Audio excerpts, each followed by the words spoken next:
We can fix what was broken in healthcare without breaking what was working in healthcare, and that is exactly what we're proposing.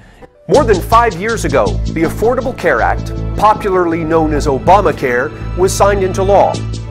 2 years ago, the law took effect.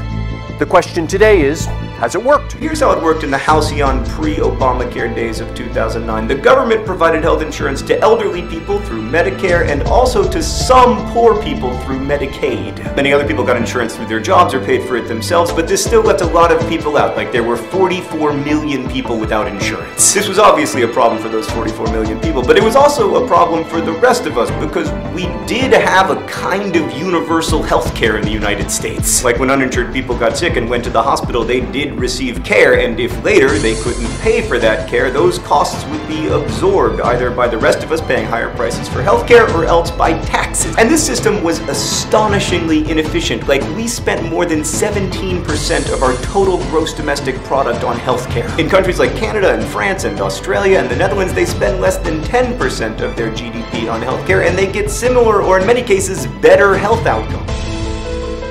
Politicians promised that the Affordable Care Act would solve two important problems. It would put an end to decades of rising healthcare costs, and it would ensure that everyone had access to health insurance. Politicians promised that the Affordable Care Act would cut the cost of a typical family's health insurance by up to $2,500 a year, but it didn't. Since 2008, average health insurance deductibles have almost doubled. 70% of insurers lost money on individual health plans, and it isn't likely to improve any in 2016.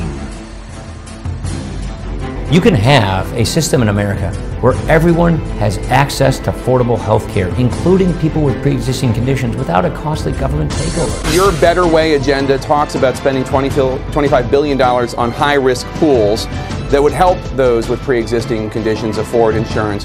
Where would that $25 billion come from? Well, we actually have it paid for in our bill. You really want me to give you a technical answer with this?